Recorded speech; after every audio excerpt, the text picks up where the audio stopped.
দুনিয়ার বিচারের ব্যবস্থা একরকম, কিন্তু আল্লাহ তাআলা যেদিন বিচার কায়েম করবেন কোন প্রকার জুলুম বান্দার উপরে করবে না। রব্বে করিম আল্লাহ বান্দার বিচার কায়েম করবে। এই কারণেই তো আল্লাহ পাক রব্বুল আলামিন যখন বান্দা গুনাহ করে 4টি সাক্ষী সঙ্গে সঙ্গে গ্রহণ করে। বান্দা যখন গুনাহ করবে তার তার ফেরেশতা সাক্ষী হয়ে যায়। কি হয় জোরে বলেন? 1 নাম্বার সাক্ষী তার ফেরেশতা। ডান কাঁধে ফেরেশতা আছে, বাম কাঁধে ফেরেশতা আছে। এই ফেরেশতাগুলো বান্দার গুনার সাক্ষী হয়ে যায়। মনে করি কেউ দেখে নাই, ঘরের মধ্যে গুনাহ করতেছি, কে দেখে? অনলাইনে ল্যাপের ভিতরে গুনাহ করি, কেউ দেখে না। আমার ধান্দা হলো আমার বাবাও দেখে না, মাও দেখে না, বিবি বাচ্চা কেউ দেখে না। ঘর লাগানো আছে, জানালা লাগানো আছে, দুনিয়ার কোনো মানুষ তাকে দেখতে পায় নাই, কিন্তু দেখছে কে? জোরে বলেন আল্লাহ। আল্লাহ বলেন আলাম ইয়ালাম বিআন্নাল্লাহা ইয়ারা। তারা কি জানে না আমি আল্লাহ সব দেখি? তার মধ্যে কেউ যদি পানির ভিতরে মাথা লুকায় কেউ যদি গুনার কাজ করে আল্লাহ দেখে। ঘর লাগায়া জানালা দরজা লাগায়া কেউ গুনাহ করলে আল্লাহ দেখে। এই কারণে আমরা মুসলমান ওই ফিকির আমাদের দিলের মধ্যে রাখতে হবে। দুনিয়ার কোনো মানুষ দেখে না, কিন্তু আমার গুনাহ সাক্ষী ফেরেশতা হয়ে যায়। ফেরেশতা গুনার সাক্ষী হয়। আল্লাহ দেখতেছেন, ফেরেশতা লিখতেছেন, এই ফিকির রাখতে হয়। ওই ফিকির আমাদের মধ্যে নাই। আমরা গুনাহ করি, কেউ দেখে না, গুনাহ করতেছি, সাক্ষী নাই, মনে করে সাক্ষী নাই, আল্লাহ দেখতেছেন। এক আল্লাহর ওলি জুলফিকার নকশবন্দি রহমতুল্লাহ আলাই ওকে লেখছেন, এক আল্লাহর বান্দা ছোট্ট বাচ্চা হাতটা ধরে, বাচ্চার হাত ধরে বাজারে যাইতেছেন। রাস্তার পাশে বিশাল আঙ্গুরের বাগান। এই বাবার আঙ্গুরের বাগান দেখে আর লোভ সামলাতে পারে নাই। এখন এই বাবা সন্তানকে বলে, বাবা তুমি এই গেটে দাঁড়ায় থাকো, আর কেউ যদি এখানে আসে আমাদেরকে একটু আওয়াজ দিবা, আমি বাগান থেকে বের হয়ে আসব, ধরা খাবো না। এবার বাবা চলে গেছে বাগানের ভিতরে আঙ্গুর চুরি করার জন্য। সন্তান অনেকক্ষণ দাঁড়ায় ছিলেন, দাঁড়ায় থেকে মাঝখানে হঠাৎ করে চিৎকার দিয়ে বলে, ইয়া আবি ইয়া আবি আহাদুন ইয়ারানা। ও বাবা আমাদেরকে একজন দেখে। বাবা আওয়াজ শুনে দৌড়ায়া বাগান থেকে বের হয়ে আসছে। বের হয়ে এসে ডানে তাকায়, বামে তাকায়, সামনে তাকায়, পিছনে তাকায়, কোনো মানুষ দেখা যায় না।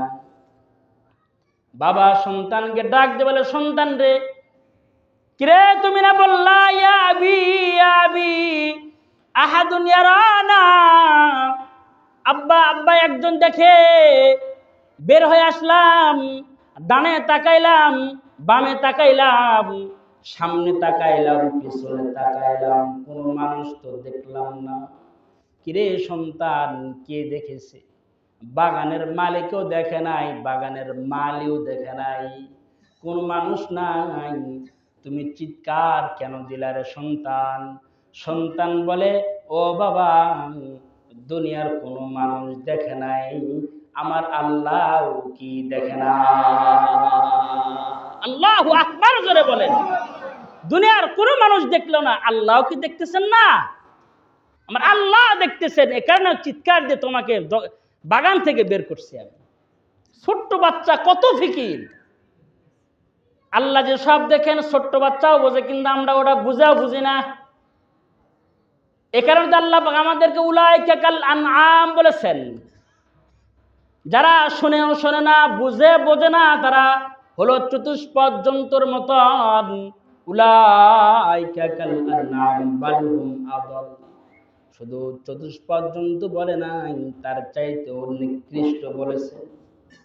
আমাদের ফিকির না থাকলেও ওই যে হাসরের ময়দানে আমাদের বিচার হবে, আমাদের ফিকির নাই। আগের যুগের বাচ্চারা ওই ফিকির করতেন।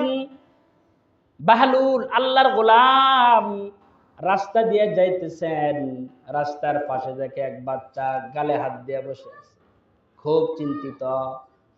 বাহলুল আল্লাহর পেয়ারা বলেন, কিরে বাচ্চা, তোমার সামনে মাঠে কত বাচ্চারা খেলাধুলা করে, তুমি কি খেলাধুলা করো না? কি হয়েছে তোমার? তুমি কেন পেরেশান? এবার ছোট্ট বাচ্চা বলে, আল্লাহর ওলি, আমার একটা পেরেশানি খুব ধরছে, আমার খেলতে মন চায় না, আমার মুখে হাসিও আসে না। কি ব্যাপার, কি ব্যাপার, তোমার খেলতে কেন মন চায় না? তোমার মুখে হাসি কেন নাই? আল্লাহর বান্দা বলে, ওগো আল্লাহর ওলি, প্রতিদিন আমি সকালবেলা খেয়াল করি, আমার মা যখন রান্না করে, রান্না করার শুরুতে ছোট্ট ছোট্ট লাকড়ি দিয়া আমার মা চুলায় আগুন জ্বলায়। প্রথমে কি বড় ডাল অথবা লাকড়ি দিলে কি আগুন জ্বলবে? ছোট ছোট লাকড়ি দিয়ে আগুন জ্বালাইতে হয়। ও আল্লাহর ওলি, আমি দেখি আমার মা প্রতিদিন যখন রান্নার কাজ করে ছোট্ট ছোট্ট লাকড়ি দিয়ে আগুন জ্বালায়। আমার বড় ভয় হয় হাসরের ময়দানে আমার মালিক আবার আমাদের মতন ছোট্ট ছোট্ট বাচ্চা দিয়া জাহান্নামের আগুন আবার স্টার্ট করে নাকি? আমাদের দিয়েই কি আল্লাহ পাক আবার জাহান্নামের আগুন জ্বলায় নাকি? এই টেনশনে আমার কোনো মুখে হাসি নাই গো আল্লাহর ওলি। আমি খেলাধুলা করি না, আমার খেলতে মন চায় না।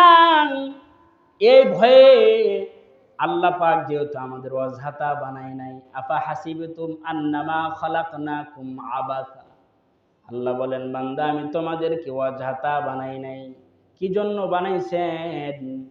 মা খালাকাতুল জিন্না ওয়াল ইনসা ইল্লা লিয়াবুদুন,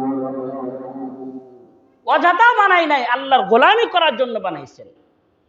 তাহলে এক নাম্বার সাক্ষী হবে ফেরেশতা সাক্ষী হয়ে যায়।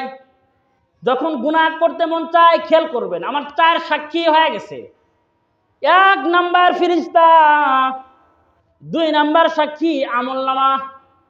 আল্লাহ পাক হাসরের ময়দানে বান্দার গলায় আমলনামা ঝুলায় দিবে আর বলবে, ইকরা, এই বান্দা তুমি তোমার আমলগুলো পড়তে থাকো। কি করছ সব পড়ো। আল্লাহর বান্দা বলবে, লা ইগাদিরু সগীরাতান ওয়ালা কাবীরাতান ইল্লা আহসাহা, হায়রে আমার আমলনামার মধ্যে সব কিছু আছে, আমার ইচ্ছা ছাড়া আমি সুবহানাল্লাহ বলছিলাম তাও আছে। আমি 16 ডিসেম্বরে আল্লাহর কোরআনের কথা শোনার জন্য আমি মাহফিলে গিয়েছিলাম, ওটা আমলনামায় লেখা আছে।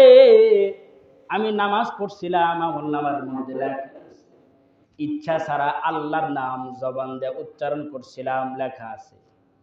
এই কারণে সব লেখা থাকবে। আল্লাহর বান্দা নিজেই সব পড়ে পড়ে নিজের বিচার নিজেই করতে পারবি। সব কিছু লেখা থাকবে ওই দিন। আমলনামা 2 নাম্বার সাক্ষী। 3 নাম্বার সাক্ষী হলো বান্দার যে জমিনে বসে বসে গুনাহ করবে, জমিন তার বিপক্ষে আল্লাহর আদালতে সাক্ষী দিবে। আল্লাহ পাক বলেন, ইয়াউমাইদিন তুহাদ্দিসু আখবারাহা, জমিন কিন্তু সব খবর বলে দিবে। আল্লাহর নবী সাহাবায়ে কেরামকে বসায় ওয়াজ করতেছেন। আল্লাহর রাসূল বলে, এই সাহাবীরা, তোমরা কি জানো হাসরের ময়দানে জমিন কি বলবে? সাহাবীরা বলে, আল্লাহর নবী, আল্লাহ এবং আল্লাহর রাসূল ভালো জানেন জমিন কি বলবে, আল্লাহ আল্লাহর রাসূল ভালো জানেন। আল্লাহর নবী বলেন, জমিন ওই দিন বান্দার সব খবর বলে দিবে। কোন সময়, কোন দিনে, কোন সালে, কোন মুহূর্তে আল্লাহর বান্দা গুনাহ করেছে বলে দিবে। জমিন বলবে, আল্লাহ তোমার বান্দা অমুক টাইমে অমুক দিনে আমি জমিনে বসে বসে তোমার নাফরমানি করেছিল।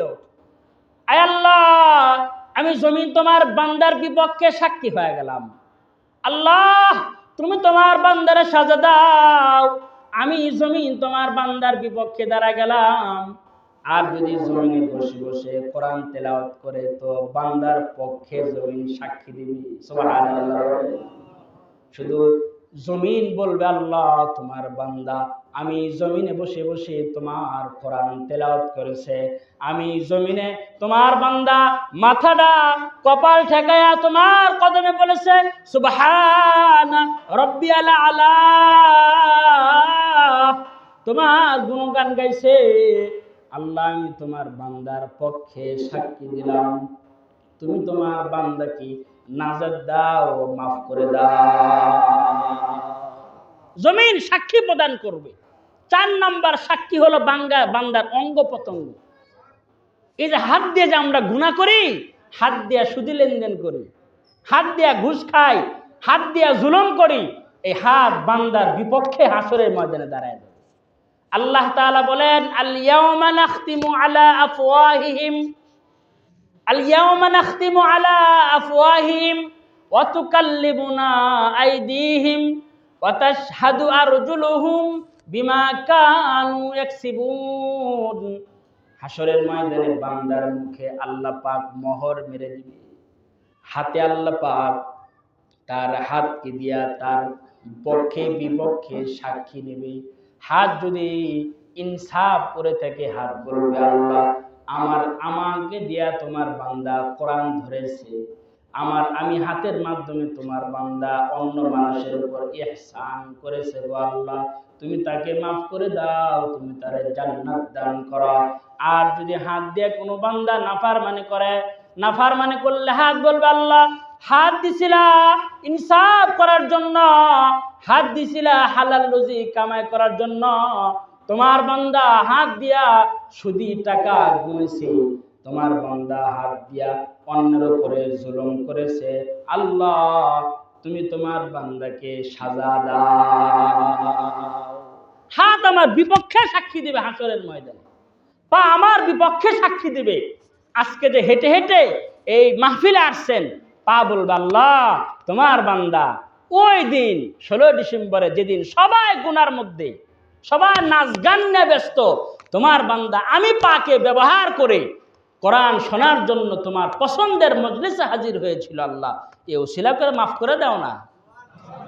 পা সাক্ষী দিবে, পক্ষে বিপক্ষে সাক্ষী দিবে। হাসরের ময়দানে কিন্তু অনেক সাক্ষী আমার হয়ে যাবে। কোন কোন ব্যক্তির বিরুদ্ধে সন্তান দাঁড়ায় যাবে, ছেলে সন্তান দাঁড়ায় যাবে, আর বলবে রব্বানা আতিহিম বিআফাইনি মিনাল আযাব। সন্তান দাঁড়ায় বলবে আল্লাহ আমি সন্তান দাঁড়ায় গেলাম, তোমার এই নাফরমানরা আমাকে কোরআন শিখায় নাই, নামাজ শিখায় নাই, আমি একা কেন জাহান্নামে যাব আল্লাহ। জালিম পিতামাতাকে দাও যারা আমার নামাজ শিখায় নাই, কোরআন শিখায় নাই। আমি কোরআন শিখাইলে আমি কোরআন শিখতে পারতাম না, শেখানোর কারণে আমি জাহান্নামে যাইতেছি গো আল্লাহ, তারে ধরো, তাকে আগে জাহান্নামের আগুনে দাও। সন্তান বিরুদ্ধে দাঁড়ায় যাবে।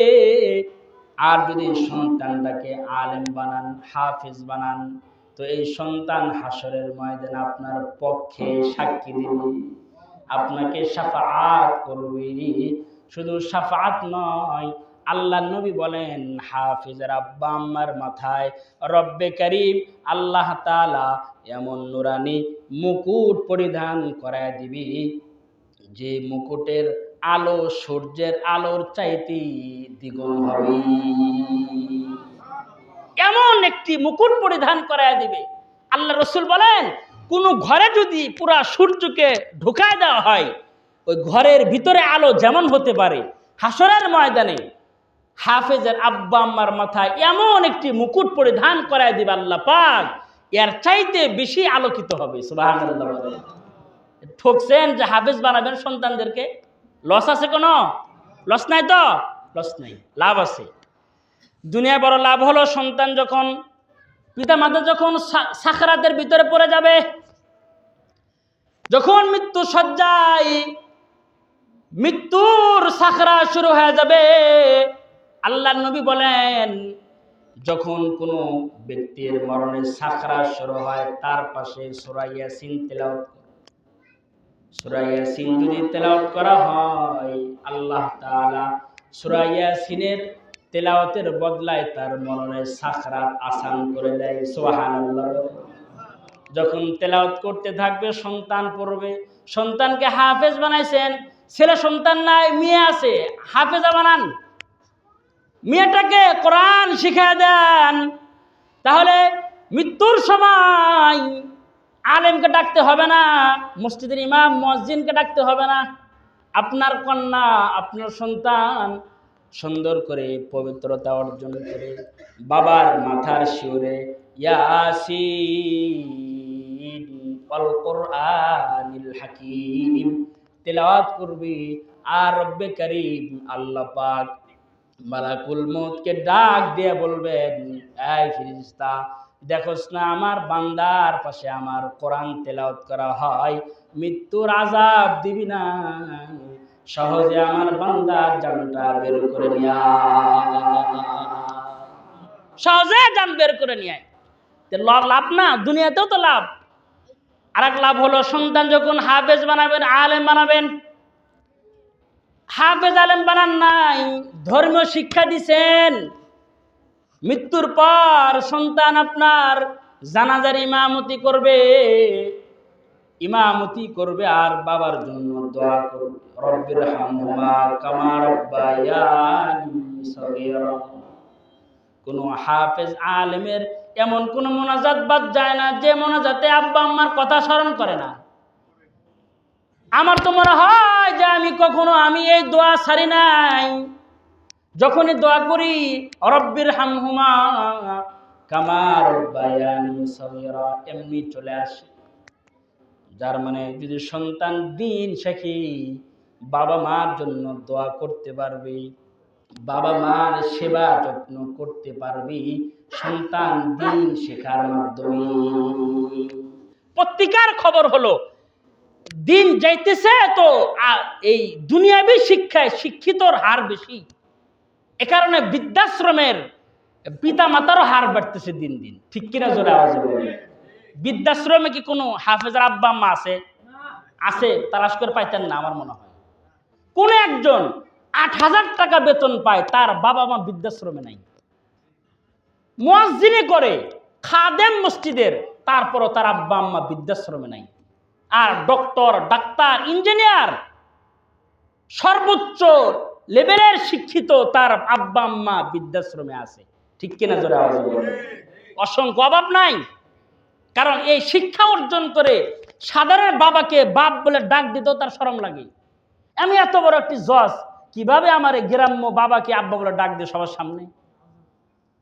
সাধারণ বাবা মাঠে ঘাটে কাজ করে, এই বাবার পরিচয় আমি এত বড় আমার বন্ধু সার্কেলের মধ্যে কিভাবে পরিচয় দিই? আমি শরম লাগে তার। কেন? তার এই শিক্ষার কারণে শরম লাগে। আর যদি দুনিয়াবী শিক্ষা না, দ্বীনি শিক্ষাও তার ভিতরে আছে, তার মানে ডাক্তার বানা, ইঞ্জিনিয়ার বানা, সন্তানকে ইফতাদি শিক্ষাগুলো আগে দেন, আগে সন্তানকে কোরআনটা শিখায় দেন, নাস্তিক হবে না। ঠিক কিনা জোরে আওয়াজে বলেন? আসাদ নূরের মতন আল্লাহর রসুলের বিরুদ্ধে দ্বারা কথা বলবে না। ঠিক কিনা জোরে আওয়াজে বলেন? আসাদ নূরের মতন নাস্তিক হবে না, বড় বড় নাস্তিকদের মতো নাস্তিক হবে না। যদি কোরআন শিখে থাকে, কোরআনের আলোয় তার ঈমানটা কবর পর্যন্ত সে নিয়ে যাইতে পারবে। আর যদি ধর্মীয় ইলম না থাকে, ওই সন্তানকে নাস্তিক বানানো সহজ হয়ে যায়। আমাদের মুসলমানের বাচ্চারা স্কুল কলেজে পড়ে, নবীর নামও জানে না ঠিক মতো, নবীর নাম জানে না। আমি আমার আশপাশে অনেক বাচ্চাদেরকে, এই তোমার নবীর নাম কি বলো তো, ঠিক মতো অনেকক্ষণ চিন্তা ভাবনা করে, মানে ভুলও বলে কেউ কয় না জানি না তো, কে বানি নবী। আমি একটা হিন্দু বাচ্চাকে, এই পিচ্ছে আমার মাদ্রাসার পাশে, ওখানে আর একজন কলেজের একজন বড় শিক্ষক আছেন, আমরা ২-৩ জন, ছোট্ট বাচ্চা, হিন্দু বাচ্চা, সে তার ধর্ম সম্পর্কে এত জানে, আসর থেকে মাগরিবের আজান পর্যন্ত আমি ওই বাচ্চার জবান থেকে আমি তার ধর্মের বিষয়গুলো আমি শুনতেছিলাম আর অবাক হইতেছিলাম আমি, যে একটা বানোয়ার ধর্ম, যে ধর্মের কোনো ভিত্তি নাই, এই ধর্ম যদি সে এত জানে, আর আমার মুসলমান সন্তান, মুসলমানের ঘরে জন্মায়াও এই সন্তান তার ধর্ম সম্পর্কে অজ্ঞ। ঠিক কিনা জোরে আওয়াজ বলেন? আমরা শিখাই না বাচ্চাদেরকে। আর তার বাপ মা তাকে ধর্মভাবে তার ধর্ম এলেম তাকে দেয়। আমরা সন্তানকে কথা বলা শিখলে আমরা বললাম, এ বান্দা তুমি এই সন্তান আল্লাহ বলো জবান দিয়া, বলি না। খালি আমরা গর্ব করি, হুজুর আমার সন্তান কিন্তু কত সুন্দর ইংলিশ বলে, নাকের ইংলিশ বলে, চুলের ইংলিশ বলে, কানের ইংলিশ বলে, চোখের ইংলিশ বলে। হুজুর আমাকে আব্বু বলে ডাক দেয়, আঙ্কেল বলে ডাক দেয়, মামা বলে ডাক দেয়, আংটি বলে ডাক দেয়, কিন্তু পুরা কপাল, কখনো কি চিন্তা করেছ আমার সন্তান দুনিয়ার সব কথা শিখল, কিন্তু আমার সন্তান যে আমার নবীর নাম বলতে পারে না, আল্লাহর নাম শুদ্ধ করে বলতে পারে না, এই পেরেশানি আমাদের মুসলমানদের নাই। আল্লাহ নাম বলতে পারে না, পেরেশানি নাই। অথচ আগের যুগের মা বোনরা কেমন ছিলেন, বাচ্চা একটু কথা বলা শিখছে, খাবার চাওয়া শিখছে, মা একটু খাবার দাও ক্ষুধা লাগছে, কুতুবউদ্দিন বখতিয়ার কাকি রহমত